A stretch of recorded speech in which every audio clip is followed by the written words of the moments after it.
성경 의도된 하나님의 은혜, 우리가 오늘 30번째, 벌써 창세기서부터 출애굽기 6장까지 이 주제를 가지고 30번째 보고 있습니다.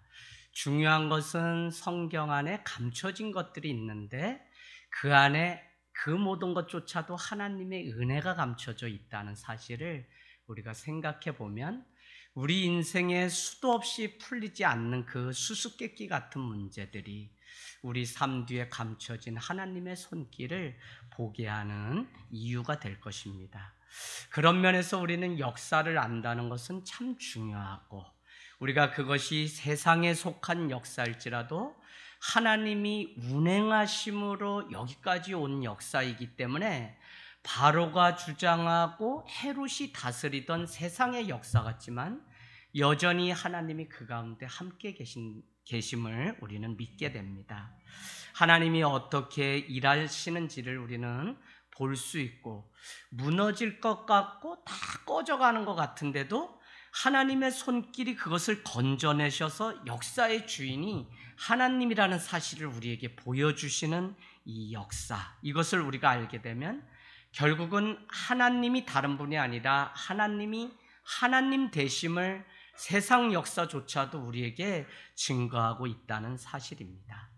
오늘 모세가 80의 나이에 호렙산에서 가시떨기 가운데서 하나님의 인지하심을 경험하게 되고 그는 새로운 사명을 받게 되는데 가나안으로 그 백성을 바로로부터 구해내서 출애굽하라고 하는 하나님의 명령을 받게 됩니다. 우리 제가 읽진 않았지만 3장 13절 14절 한번 가볼까요?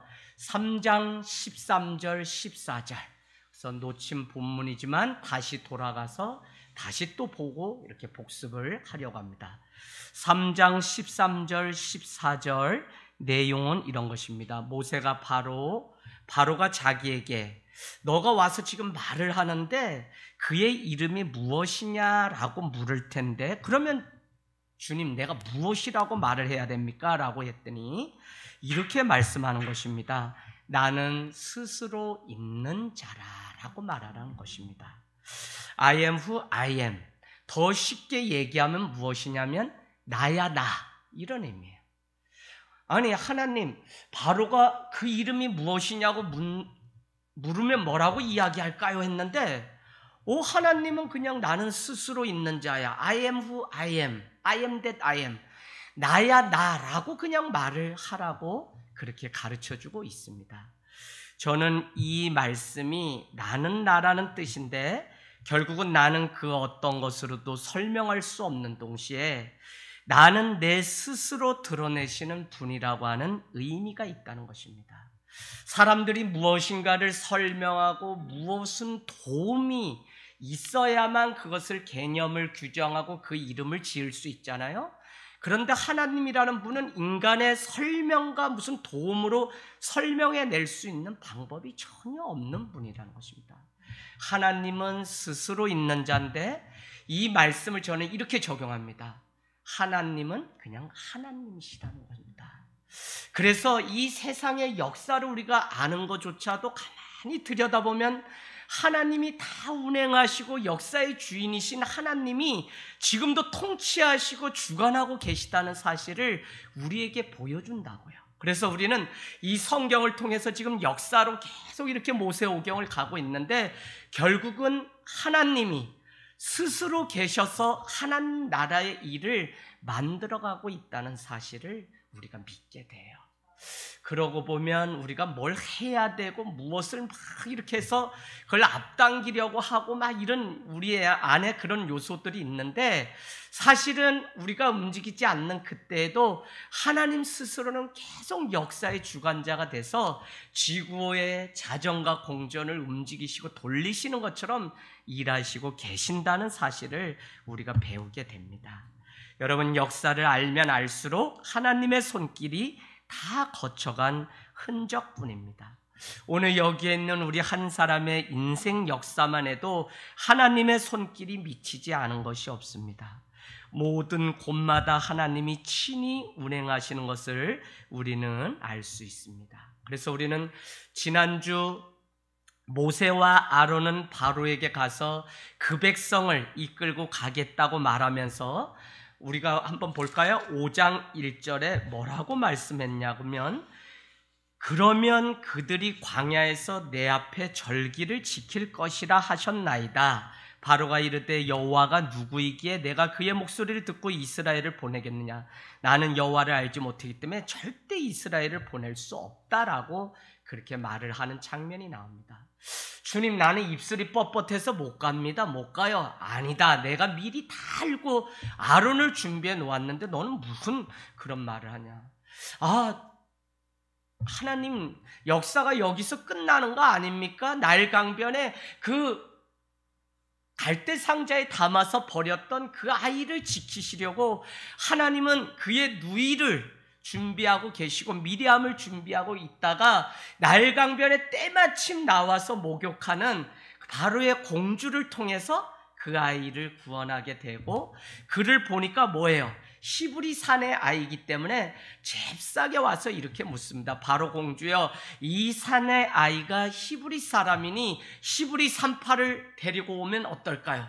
분명히 바로 공주의 아버지 바로는 어떻게 해요? 지금 히브리 산의 아이는 다 죽이라고 했음에도 불구하고 그의 딸 바로의 공주를 통해서 모세가 바다에서 던지움을 받는 이 놀라운 일을 순간순간마다 준비하시는 하나님의 역사를 생각해 보면 우리는 그냥 믿고 가면 되고 믿고 버리라면 버리면 되고 믿고 하나님이 시키는 대로 하면 하나님은 앞서서 모든 것을 다 준비하셨다고. 그런데 이 사실을 알지 못하기 때문에 모세는 내가 입술이 뻣뻣한데 어떻게 가라고 합니까? 라고 했더니 하나님이 뭐라 그러죠? 5장에 뭐라고 합니까? 네, 저기 한번 보세요. 4장 14절 여호와께서 분이 나고 노를 하십니다. 화를 내세요. 4장 14절 레위 사람 내 형 아론이 있지 아니하냐? 그가 말 잘하는 것을 내가 이미 다 아는데 뭘 걱정하냐고. 하나님은 미리 준비하시고 여호와 일에 정말 믿음만 드리면 하나님은 다. 그래서 우리가 볼 때는 세상의 역사가 여기서 끝나는구나. 코로나로 이제 모든 게 다 끝나는구나. 이제 우리가 전쟁으로 다 죽게 되었구나 라고 하지만 여전히 하나님은 세상의 역사조차도 주님이 주인 되셔서 움직이고 계시다는 사실을 우리가 믿게 되기를 원합니다. 바로는 그 백성을 어떻게 했죠? 지난주에 너무 화가 나서 그래? 그들을 쉬게 하고 예배를 드리게 하라고? 오늘 당장 어떤 일이 일어나는지 내가 보여주마 라고 하면서 집을 주지 않아요. 이 백성은 뭐를 했었죠? 국고성을 쌓았던 자죠? 어디에 나와요? 우리 또 가보겠습니다. 1장 11절 감독들이 그를 위에 세우고 그들에게 무거운 짐을 지워 괴롭게 하여 히브리 사람 그들에게 바로를 위하여 국고성 비둠과 람셋을 건축하게 하였는데 그 국고성을 쌓으려면 뭐가 필요하냐면 벽돌이 필요한데 벽돌은 이 짚을 넣어가지고 흙으로 역청으로 엮어가지고 이렇게 해서 하나하나 쌓는 건데 이번에 바로가 집을 주지 않으면서 더 중요한 것은 그러나 수량은 어떻게 해요? 똑같이 전과 같이 하라고 그렇게 말을 하고 있는 것을 우리는 보게 됩니다. 그래서 5장 10절에 14절에 그 수량을 채우지 않자 바로는 책칙을 들어서 히브리 사람들을 책망하고 이렇게 고역을 치르게 하는 일들을 우리가 보았습니다. 여러분, 예배 드린다고 말하면서 핀잔을 주고 차라리 벽돌이나 만들라는 식으로 바로는 하나님이 약속하셨던 것처럼 너희가 가서 말을 하면 반드시 그 바로가 내어준다고 했지만 현실은 그렇지 않은 상황 가운데 이렇게 맞닥뜨리면서 끝이 났습니다. 우리도 잘해보려고 하고 더 열심히 하려고 하는데 때로는 살아가다 보면 어려움이 더 찾아오는 경험을 할 때가 있습니다. 그래서 낙담도 하고 시험도 합니다. 그런가 하면 우리가 기도하는데도 이루어지지 않기 때문에 우리는 시험에 들 때가 있습니다. 때로는 내 잘못이라고 열심히 산 것 외에는 없는데 어려움이 찾아오면 우리는 무엇인가를 원망하려고 하는 모습이 우리 안에 있습니다. 물론 자신의 부족함보다는 다른 것에서 원인을 찾으려고 하는 모습이 있습니다. 수도 없이 이스라엘 백성이 모세를 원망하며 가나안에 가기까지 430년의 뺑뺑이를 도는 그 많은 불평과 원망이 있었던 것처럼 자신의 그 고통과 괴로움의 원인을 다른 사람에게 돌리려고 하는 우리 인간의 죄성이 있다는 것입니다. 오늘 모세는 하나님이 시켜서 이런 일을 내가 했을 뿐인데 어떻게 하나님 이런 일이 생길 수 있습니까? 라고 5장 22절 23절의 마지막으로 하나님 앞에 기도조로 기도하는 장면이 있습니다. 5장 22절 모세가 여호와께 돌아와서 아뢰되 주여 어찌하여 이 백성이 학대를 당하게 하셨나이까? 어찌하여 나를 보내셨나이까? 내가 바로에게 들어가서 주의 이름으로 말한 후로부터 그가 이 백성을 더 학대하며 주께서도 주의 백성을 구원하지 아니하시나이다. 저는 이게 참 제 마음 가운데 와닿아요. 제가 이렇게 여러분의 살아가는 삶을 보면 이제는 하나님 앞에 믿음으로 살려고 하고 이제는 주님 앞에 기도하고 말씀으로 예배로 살려고 하는데 그 삶이 더 나아지는 게 아니라 세상적으로 인간적으로 보면 더 고통 속에 빠져들고 더 괴로움 속에 사는 성도의 모습을 봅니다. 옆구리가 아팠는데 또 머리가 아프고 또 어디가 아프고 우리 육신만 해도 이와 같은 계속적인 질고 속에 살아갈 때면 하나님 앞에 저도 그렇게 기도합니다. 하나님, 사랑하는 권사님, 사랑하는 장로님의 오늘 이 예배, 이 믿음이 세상 가운데 조롱당하지 않도록 하나님 넘겨주시고 고쳐주시고 일하여 주셔야지 하나님 이 고통이 계속 가면 어떻게 합니까? 라고 하나님 앞에. 근데 여러분 그것은 어떤 의미죠? 원망이 아니라 탄식하는 것이며 긍휼히 여겨달라고 주님 앞에 기도하는 것입니다. 오늘 모세는 이와 같은 마음으로 하나님 앞에 격정적인 감정을 드러내는 것이 5장 말씀 끝 부분입니다. 백성들의 원망을 들은 모세가 여호와께 돌아와 함께 원망하지 않고 함께 두려워하지 않고 그들의 상황과 불평을 듣고 가장 먼저 5장 22절 23절은 여호와 하나님 앞에 돌아왔다는 것입니다.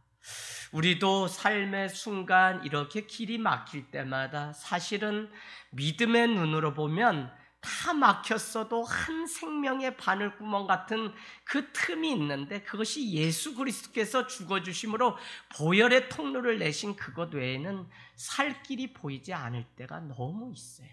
저는 제 자신도 그랬고 여러분이 살아가는 그 삶을 보면 하나님 이게 뭡니까? 더 학대를 당하고 있지 않습니까? 분명히 바로 왕에게 가서 내가 믿음으로 그래요. 내가 이제 순종해서 했는데 어떻게 이 이야기를 들은 바로는 이 백성들에게 이제는 집도 주지 않으면서 벽돌 찍어내고 만들어낸 수량은 그렇게 하라고 하면서 그 수량이 채워지지 않았다고 해서 그 백성들 이스라엘 하나님의 선민들을 책찍질하며 더 학대를 하는 이런 일이 있을 수 있습니까? 라고 우리는 말할 수 있다고요.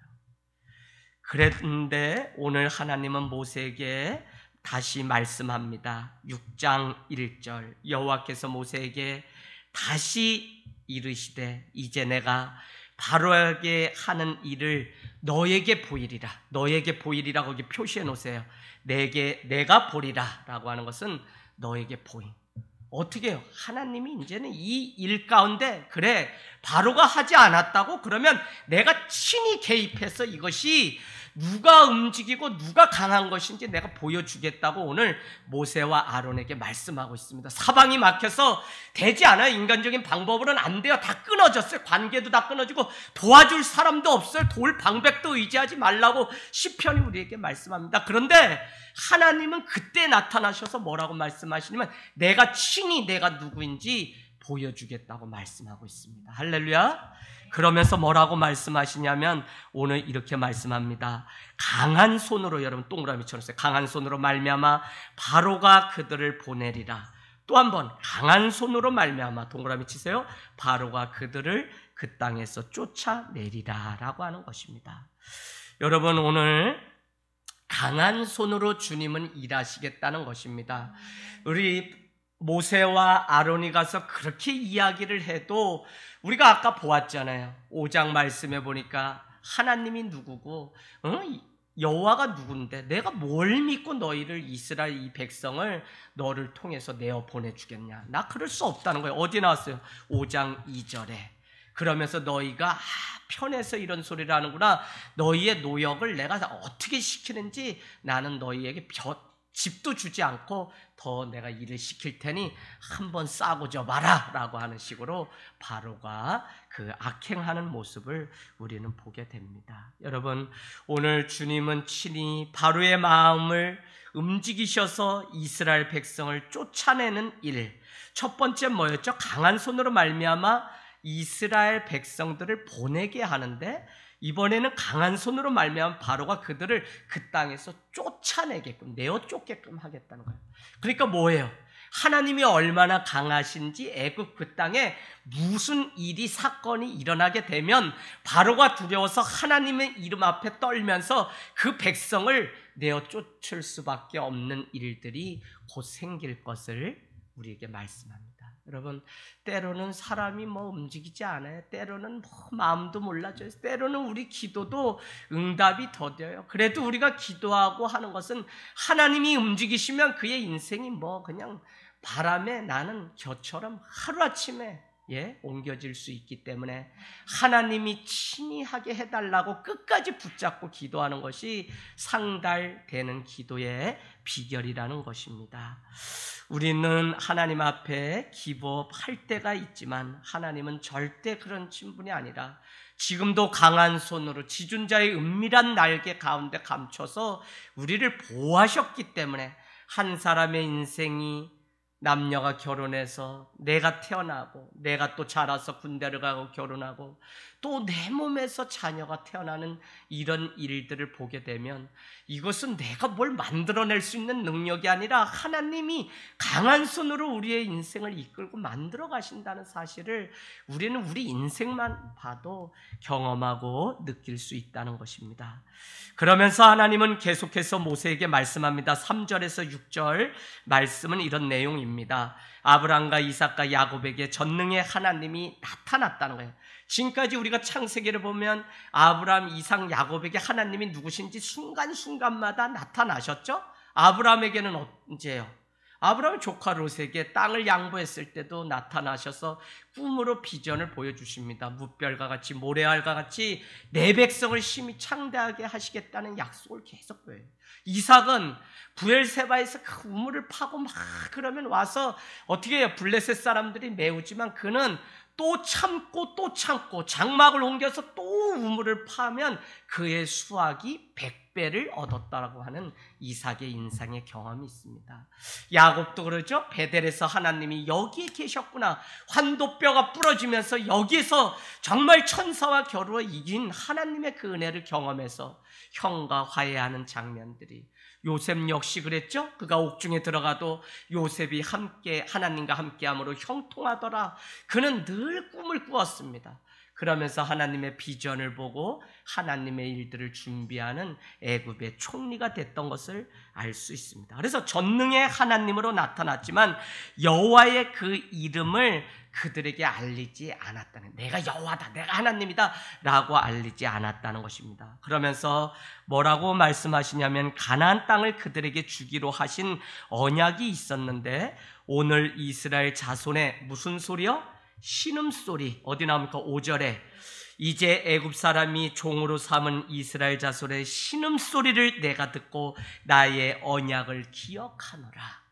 그 언약이 무엇이냐면 내가 세상 끝날까지 너희를 지키고 함께하겠다고 하는 그 언약이었다고요. 내가 바로로부터 너희를 지키겠다고 하는 그 언약이 너희의 신음소리, 그 기도소리가 내게 상달되어 내가 다시 기억한다고 그렇게 말씀하고 있다는 것입니다. 여호와 하나님께서 이제 이스라엘 자손에게 당신의 이름을 알리시는데 그 이름이 뭐죠?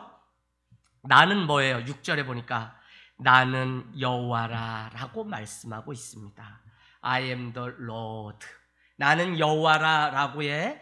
여러분은 I am the Lord 라고 써놓으시는데 여호와, 주라고 우리가 흔히 말하는 이 주라고 하는 표현에는 두 가지가 의미가 있겠죠. 하나는 뭐죠? 로드, 주권자, 통치자, 주인이라는 의미. 내 삶의, 내 인생의, 우리 역사의 주관자, 주인은 하나님 한 분이라고 하는 믿음이 여호와라는 이름의 뜻입니다. 그런가 하면 뭐라고 했어요? 세이비어라고 말씀드렸습니다. 구원자라는 의미. 주님, 주라고 우리가 고백하는데 안에는 당신만이 내 인생의 주권자. 주권자는 뭐예요? 내가 내 인생 내가 사는 게 아니라 하나님이 살라고 나를 움직이시는 대로 사는 게 우리고, 우리 인생을 움직여 가시는 분이 바로 하나님이라는 사실이에요. 그런데 더 중요한 것은 그분만이 우리를 구원해 주시는 주권자, 구원자라고 하는 세이비어의 의미가 바로 여호와라고 하는 것입니다. 그러니까 당신, 내 이름이 무엇이냐면 나는 이제 말하건대 야곱, 이삭, 아브라함에게 이미 다 나타났지만 내 여호와의 이름 이것을 밝히지 않았는데 이제 내가 밝히겠다. 내 이름은 뭐냐면 나는 여호와라. 여호와는 주권자, 통치자, 구원자라고 하는 의미. 그러니까 이 의미를 이스라엘 백성들은 기억하기 때문에 그들은 주 여호와라고 하는 단어가 나오면 말씀을 읽다가 어떻게 했다 그래요? 저기 밖에 나가서 깨끗한 물에 손을 씻고 와서 다시 여호와 이렇게 했다는 거예요. 어떻게 거룩하시고 깨끗하신 그 이름을 더러운 우리가 함부로 부를 수 있냐고 해서 그들은 실제 그렇게, 여러분 이스라엘의 그 교육법이라고 하는 것은 실제 그렇게 했죠. 그래서 문설주에 또 성경에 실제 꿀을 발라서 자녀들에게 먹어보라고 이야기하고는 하나님의 말씀은 꿀송이와 같다고 가르쳤다는 것입니다. 그렇기 때문에 오늘 나는 여호와라고 하는 이것이 얼마나 큰 의미냐면, 이스라엘 백성들아 너희가 앞으로 홍해 사건도 있고 너희가 어떻게 여리고성도 건너고 가나안 가기까지 수도 없는 과정을 겪을 텐데 나는 너희의 주권자가 되고 통치자가 되고 나는 너희를 구원하실 하나님이 될 거라는 것입니다. 우리가 하나님, 여호와, 주님 하고 날마다 우리가 외치는데 이 의미를 우리가 바로 알고 주님 앞에 믿음으로 고백하게 되기를 원합니다. 여러분 7절 하반절 볼까요? 7절 하반절. 나는 너희의 하나님이 되리니 나는 애굽 사람의 무거운 짐 밑에서 거기 표시해놓으세요. 애굽 사람의 무거운 짐 밑에서 너희를 빼낸 너희 하나님 여호와인 줄 너희가 알지어다. 아멘. 8절. 내가 아브람과 이삭과 야곱에게 주기로 맹세한 땅으로 너희를 인도하고 그 땅을 너희에게 주어 기업을 삼게 하리라. 나는 여호와니라. 여러분 6절 7절 다시 한번 가볼까요? 6절에도 뭐라고 이야기하죠? 6절에도 우리가 읽지 않았죠? 그러므로 이스라엘 자손에게 말하기를 나는 여호와라. 그 다음에 또 표시해서 내가 애굽 사람의 무거운 짐 밑에서 너희를 빼내며, 왜 그렇게 했다고요? 그들의 노역에서 너희를 건져내고 편팔로, 오른팔로 또 여러 큰 심판들로서 너희를 구해내시고, 속량이 구원입니다. 구원해내시는 그 일을 행했던 나는 뭐냐면 여호와라는 것입니다. 여러분 이보다 정확한 약속이 없고, 우리는 사실은 왜 하나님의 말씀, 이 약속이 있은 후에 우리가 살아가야 되냐면 하나님의 말씀보다 정확한 약속은 없어요. 그래서 이스라엘 그 사도행전 1장 4절에도 뭐라고 말씀하냐면 뭐라고 말씀하셨어요? 1장 4절. 너희는 약속하신 그 말씀이 너희에게 임할 때까지 기다리라고요. 어딜 떠나지 말고, 예루살렘 이 성전을 떠나지 말고, 그러면 성령 임하고 권능을 얻은 후에 사마리아 온 땅까지 내 증인이 된다고 주님이 말씀하고 있습니다. 그래서 여러분 우리는 말씀이 임할 때까지 기다리는 이 삶이 우리 가운데 필요하다는 것입니다. 오늘 두 번이나 내가 애굽 사람의 무거운 짐 밑에서 너희를 빼낸 너희의 하나님 여호와라고 하는 이 사실을 우리에게 강조하는데, 그것은 하나님이 하나님이시며 하나님이 너희를 위하여 대신 싸워주시는 분이라는 사실을 우리에게 가르쳐주며, 우리는 누구냐? 자, 거기 한번 보세요. 어디에 있냐면 7절. 나는 너희의 하나님이 되리라. 너희를 내 백성으로 삼고 나는 너희의 하나님이 되리라. 이 말씀은 우리는 누구냐? 하나님의 백성. 하나님은 누구냐? 우리를 자녀 삼아주신 하나님 아버지라고 하는 이 사실을 우리에게 분명하게 가르쳐주고 있습니다. 그래서 너희가 이 바로로부터 무거운 짐을 지고 고역을 치르는 그것을 외면하시지 않고 나는 반드시 그곳에서 너희를 빼내겠다는 겁니다. 그런데 여러분, 믿음은 뭐냐면요, 현실은 지금 바로가 놓아주지도 않고 오히려 이렇게 가서 하나님께 순종해서 5장에 보니까 말을 전했더니 오히려 집도 주지 않고 똑같은 수량의 벽돌을 만들지 못하면 5장 14절에 채찍을 들어서 그 백성을 때리고 고역하여. 그럼에도 불구하고 하나님은 하나님의 말씀이 이루어질 것을 믿는 100%의 순종을 우리에게 요구하기 때문에 우리는 참 이 순종이 그냥 하는 것이 아니라 정말 순결하게 우리의 가장 이 순진한 마음. 제가 우리 아이들 뿐만 아니라 때로는 이 어른들도 이렇게 보면 참 애기 같은 분들이 있어요. 근데 애기가 뭐냐면 그냥 이것저것 따지지 않고 그냥 믿는 믿음. 참 이 믿음이 얼마나 복되고 복된지 모릅니다. 오늘 친구 장례식에 갔더니 일본 선교사로 다녀온 그 아내를 결혼한 지가 얼마 안 돼서 5학년 남자아이와 3학년 딸이 있어요. 오늘 아침에 그 아내 되는 우리 재수 씨가 아이들 둘을 데리고 일찍 일어나서 그 장례식장 주변을 산책하면서 물었대요. 하나님 원망하지 않니? 하나님이 살아계시다면 아빠를 살려줬어야지 왜 이러냐? 라고 했더니 큰아들 5학년이 이렇게 얘기하더래요.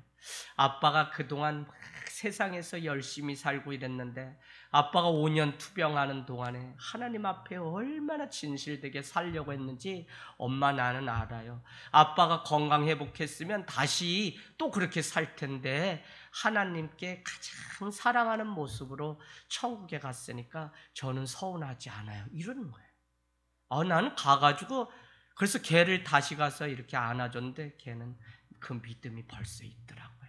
그 이야기를 전하는 아내가 얼마나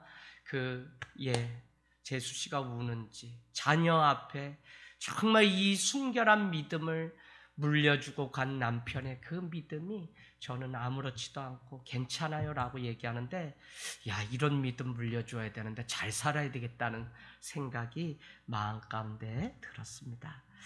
여러분, 우리는 늘 잊지 말아야 합니다. 지금의 상황이 힘들고 어려워도, 오늘 바로의 손에서 건져냄을 받지 못해도, 오늘 억울함이 계속되어도 하나님의 목적은 나는 여호와라고 하는 이 사실을 드러내는 데 있다는 것입니다.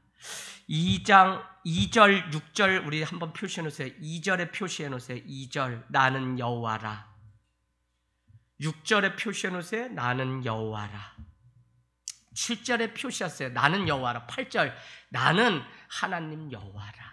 여러분, 계속적으로 성경이 반복해서 사용한다면 그것은 강조하기 위함인데, 모세와 이스라엘 백성이 놓치지 말 것을 하나님만이 우리를 구원해내시고 하나님만이 우리의 주권자고 통치자라고 하는 이 어린아이와 같은 이 믿음을 우리가 알기를 원합니다.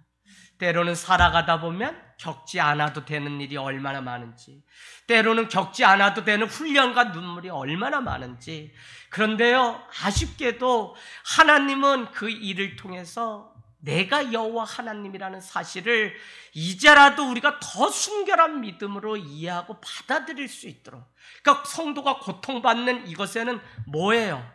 하나님이 여호와인 것을 고백하고 알게 하시려고 하시는 하나님의 감춰진 의도가 있기 때문에, 시험이 오고 고통이 오면 이것을 시험으로 여기는 것이 아니라, 베드로전서는 너희에게 불시험이 오거든 이상히 여기지 말라, 주의 영광이 너희 가운데 가까이 왔다는 이 사실을 놓치지 말라고 우리에게 계속 말씀합니다.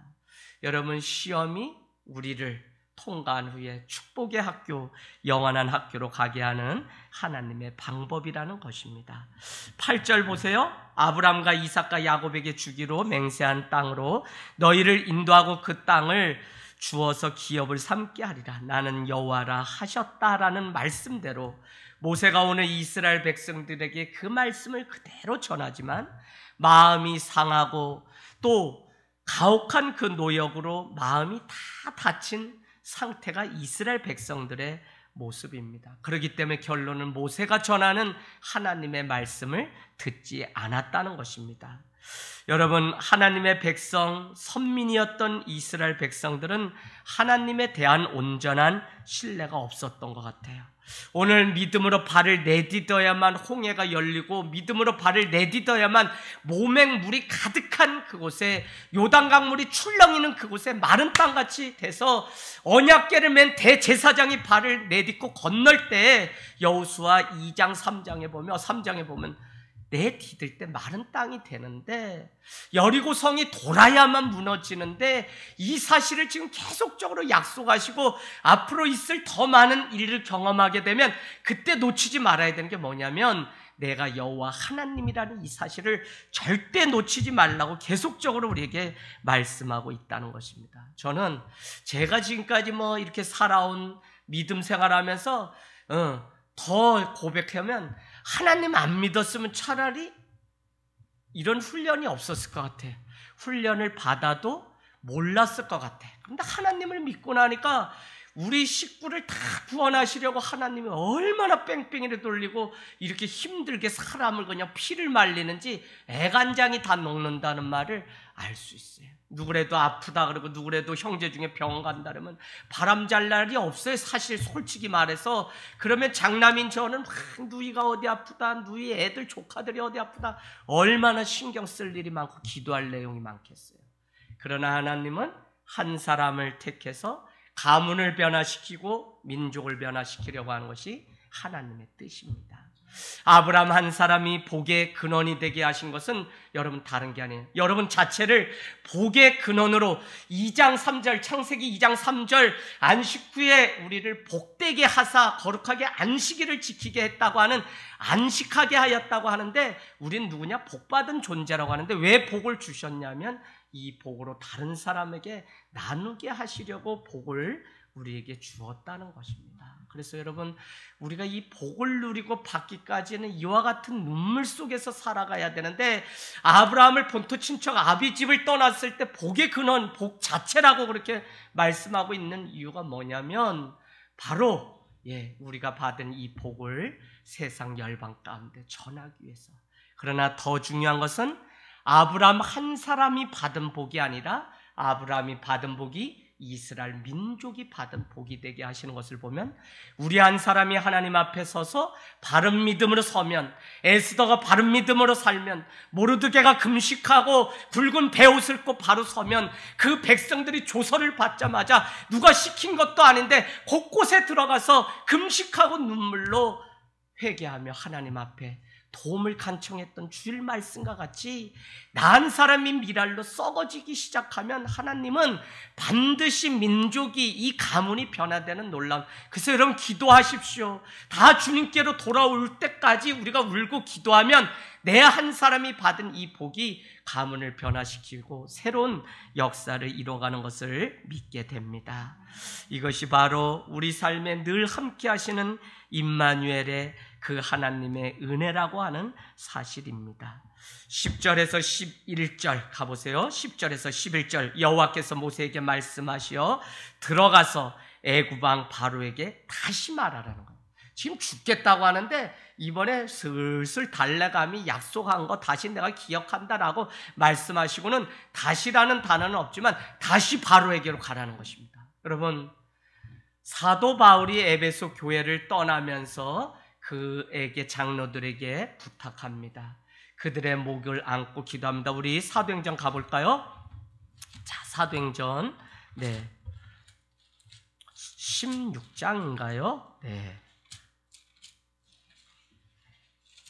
자, 몇 장입니까? 네.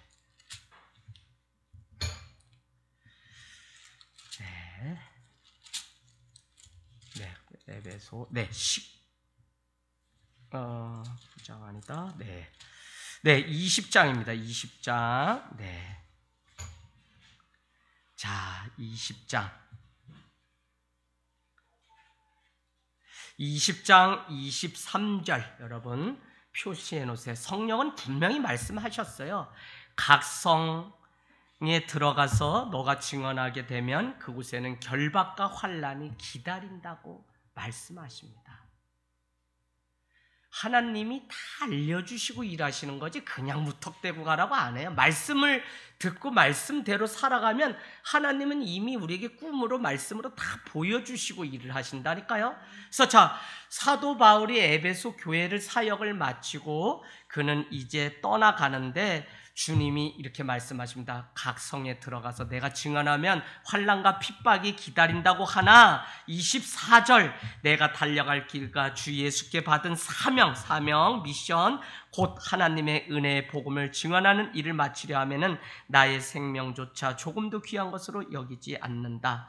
28절 여러분 감독된 여러분 자기를 위하여 또는 온 양떼를 위하여 삶을 삼가하십시오. 주의하라는 겁니다. 성령이 그들 가운데 여러분을 감독자로 세웠으니 장로님들 하나님이 자기 피로 사신 교회를 지켜내십시오. 왜요? 29절 내가 떠난 후에 분명히 사나운 이리가 여러분에게 들어와서 지금 이미 제자된 양떼를 아끼지 아니하며 또한 여러분 중에서도 제자들을 끌어 자기를 따르게 하려고 어그러진 말로 유혹해서 사람들이 일어나서 떠나게 되는 일이 생깁니다.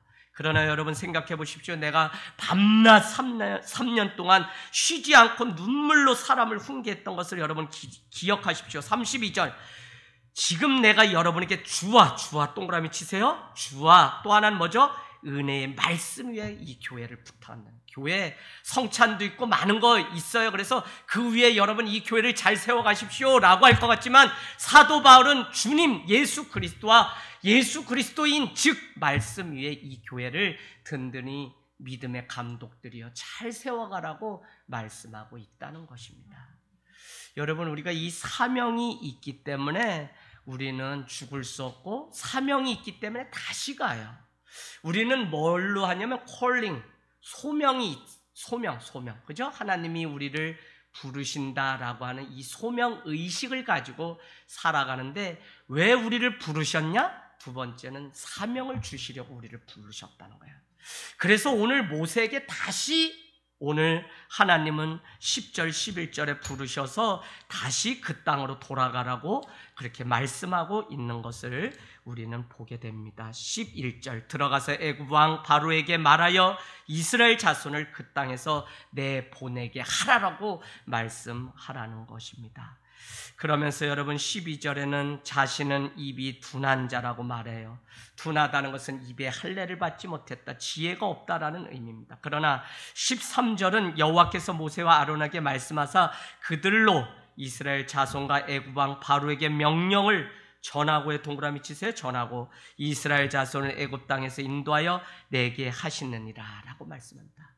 다시 말하면 모세와 아론을 보냈는데 들어가서 애굽 왕 바로에게 말하라는 것입니다. 내가 너희에게 말했던 것을 전하라는 것이라고요. 그래서 오늘 모세와 아론이 할 일은 뭐냐면 말하고 전하는 일입니다.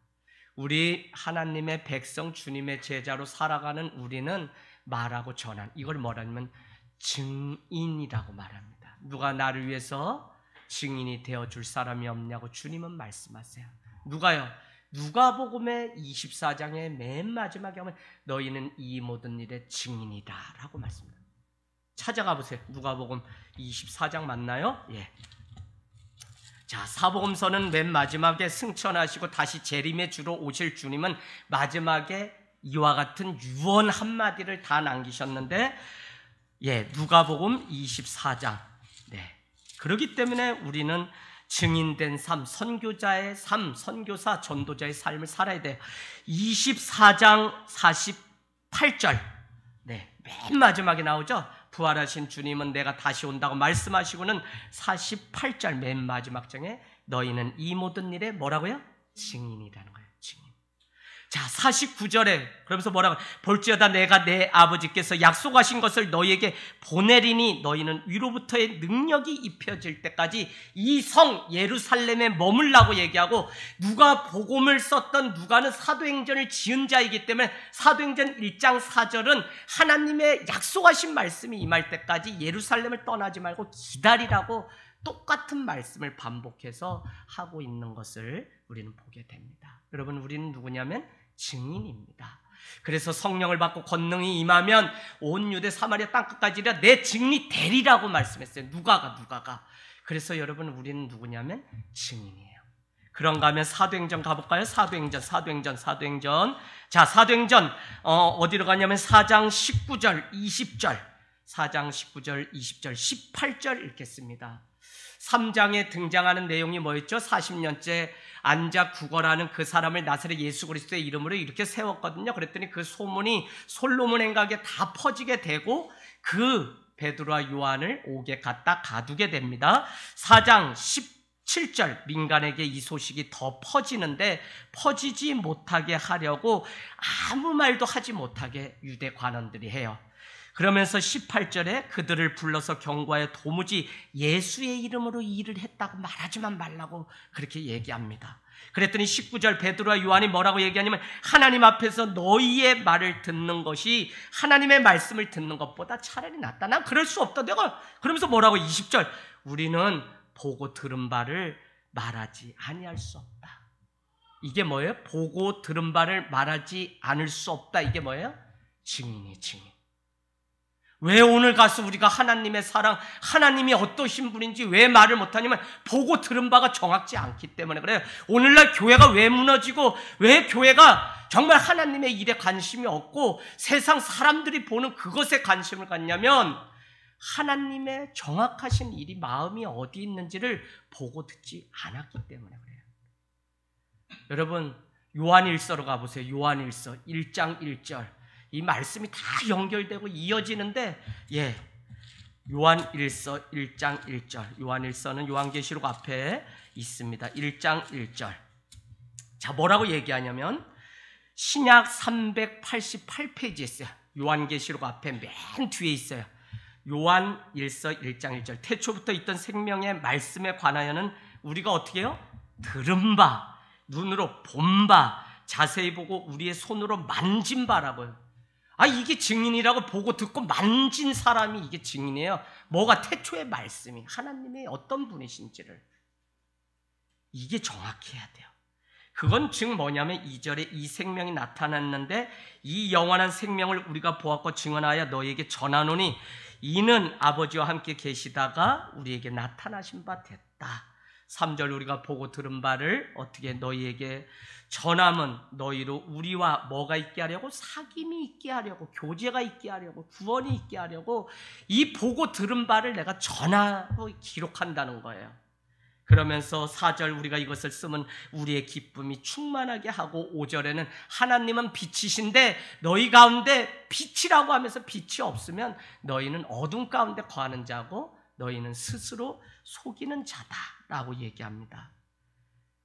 이 말씀 2장 5절로 가세요. 요한일서 2장 5절 오늘 말씀 마지막에 다 나눌 말씀인데 2장 5절 누구든지 그의 말씀을 지키는 자는 빛이 있고 하나님이 있는데 하나님의 사랑이 참으로 그 속에서 온전하게 되었나니 이로써 우리가 그의 안에 있는 줄 알고 그 안에 산다고 하는 자는 그가 행하시는 대로 자기도 행할지라. 무슨 얘기냐면 하나님이 우리 안에 있다는 증거는 우리 안에 말씀이 있다는 거고 말씀이 있다는 것은 우리가 예수 그리스도 안에 거하는 거고 예수 그리스도 안에 건다는 것은 그가 행한 대로 우리도 행한다고요. 그래서 누가 거짓말쟁이고 누가 세상 가운데 속임을 받는 자냐면 2장 10절 9절 빛 가운데 있다고 하면서도 그 형제를 미워하는 자는 지금까지 어둠에 있는 자라고요. 여러분 이 문제 해결해야 됩니다. 10절 그의 형제를 사랑하는 자는 빛 가운데 거하여 자기 속에 거리낌이 없으니 그의 형제를 미워하는 자는 어둠에 있고 또 어둠에 행하며 갈 곳을 알지 못하나니 이는 그 어둠이 그의 눈을 멀게 하였다는 것입니다.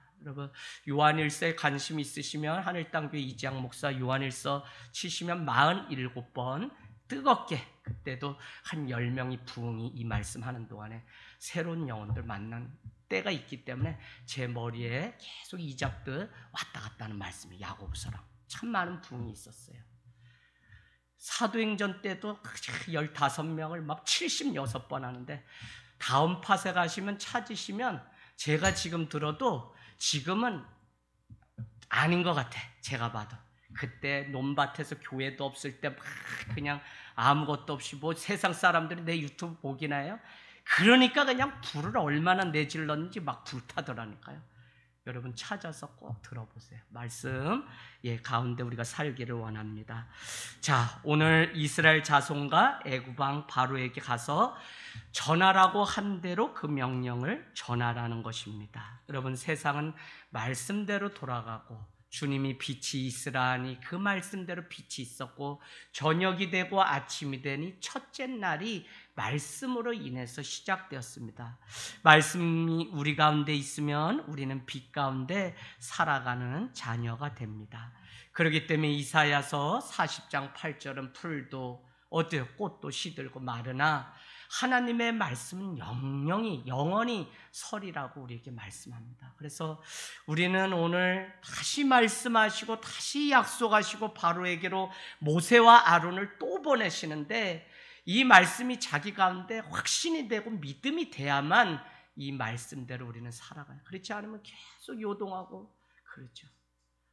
참 그냥 아무것도 두르지 않고, 정말 지금 생각해도 제가 오늘 우리 전도사님과 이런 말씀 나눴어요. 전도사님, 찬양 인도하지만 찬양이 우리 성도들의 심령에 남겨지는 찬양이고 날아가는 찬양이 있어요.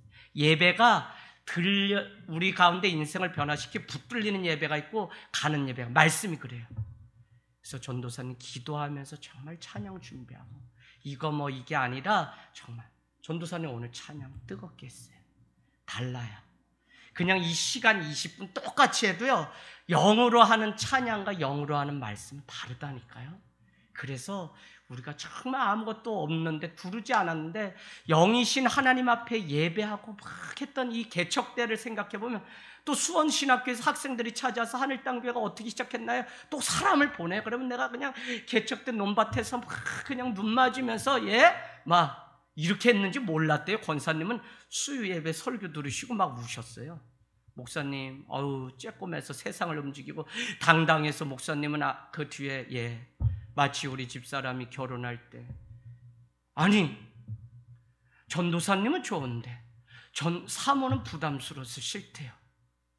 사모나 집사나 목사나 권사나 장로나 다 하나님께 충성해야 되는데 사모로 충성하면 좋지요. 경하자매 할렐루야. 3시간 만에 결혼하겠다 그래요. 그래도 제가 그 설득하는데 손 한 번 안 잡아보고 결혼하지 않은데 얼마나 담대하게 28살에 얘기를 했는지, 제가 이 밑에 땅 문서가 있는지 알았을 거예요. 지금 와서 쏘고 왔다는 거 알지? 그냥 아무것도 거칠 게 없을 정도로 하나님이 땅 문서라도 주든지 있어서 저렇게 자신 있게 얘기하구나. 그래서 오는 날부터 쏘갔어요. 참 애썼어요. 제가 이렇게 보면 막 교사하고 밤에 와서 지쳤는데 그래도 교회 세우려고 하루도 빠지지 않고 이렇게. 그래서 이게 간증하고 인터뷰하다 보면 옛날 생각나니까 바로 초심으로 딱 돌아가. 그래서 나는 자가용 그 흔한 것도 못하게 생겼어. 나는 그냥 45인승 버스 몰까 봐. 옛날 생각하면 지금 이렇게 그냥 예배 드리는 것조차도 너무 감사하고 너무 은혜니까 원망 이런 게 없어. 할렐루야. 처음으로 돌아가는 게 너무 중요해요.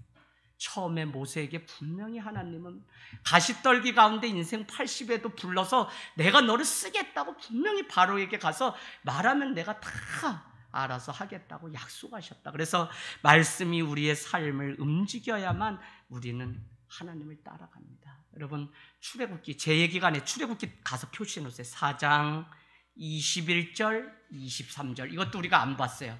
4장 21절 23절. 무슨 내용이냐면, 너가 바로에게 이제 가서 이제 사명 가지고 얘기할 텐데 바로가 누군지 내가 다 얘기해 줄게 하면서 21절에서 23절에 이미 바로의 완악함을 말씀했다고요. 그러니까 너가 믿음으로 준비하라고 하나님이 이미 사인을 주셨다고요. 그러고서 일하시는 거지 아무것도 없이 그냥 가라는 게 아니에요. 21절부터 읽겠습니다.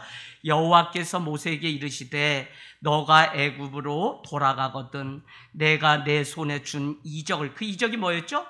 지팡이 던지면 뱀새끼 되고 물을 갖다 날강변 물을 던지면 피가 되고, 이 기적, 이 기적을 어떻게 해요? 바로 앞에서 다 행하라. 그러나 내가 그의 마음을 완악하게 한즉 그가 백성을 보내주지 아니하리니 너는 바로에게 이르기를 여호와의 말씀에 이스라엘은 내 아들 내 장자라 내가 내게 이르기를 내 아들을 보내주어 나를 섬기게 하라 하여도 너에게 보내주기를 거절하니 내가 너의 아들 너의 장자를 어떻게 해요? 죽이리라 하셨다 하라. 10개의 재앙을 벌써 일으킬 것을 첫 것을 죽이는 이 사인을 하나님은 이미 다 말씀하시고 하시는 것이지 그냥 무턱대고 가라는 분도 아니야. 그렇기 때문에 모세가 오늘 바로가 완악할 것을 다 말씀했기 때문에 얼마나 더 큰 믿음이 내게 필요한지를 알고 믿음으로 가야 되는데 그러지 못했다는 것입니다. 여러분, 그럼에도 불구하고 그 말씀보다 지금 돌아가는 현상이 더 커 보이기 때문에 오늘 모세는 계속 현실만 보면서 결국은 10가지의 재앙을 통해서 하나님이 친히 그 백성을 바로로부터 끄집어내는 이 일하심, 성실하심을 우리는 보게 됩니다. 말씀 마침에서 하나님은 내게 말하라 할 때 말하고 가라 할 때 가고 전하라고 할 때 전하면 우리는 순종하면 끝나는 사명자입니다. 모든 것을 이루실 분은 여호와 하나님이시기 때문에 그렇습니다. 오늘 이스라엘 자손을 애굽 땅에서 인도하여 내게 하실 분이 여호와 하나님이라는 이 놀라운 사실은 시작과 끝이 알파 오메가가 하나님 손에 있다는 사실을 우리에게 가르쳐 줍니다. 여러분, 말씀을 따라 우리의 인생을 건축하십시오. 무너지지 않는 인생은 하나님의 말씀이 계속 들려져서 무너졌다고 해도 그 말씀이 또 내 가운데 와서 들리면 그 말씀으로 우리가 승리하는 겁니다. 참 말씀이 있다는 게 이게 얼마나 행복한지 몰라요. 말씀이 없으면 와서 수도 없는 시간을 앉아서 예배를 드려도 하나님의 말씀 하나도 담지 못하는 사람도 얼마나 많은지 몰라요. 여러분, 말씀이 여러분의 삶을 하나님의 나라로 또 이끌어가는 귀한 은혜가 있기를 주님의 이름으로 축복합니다.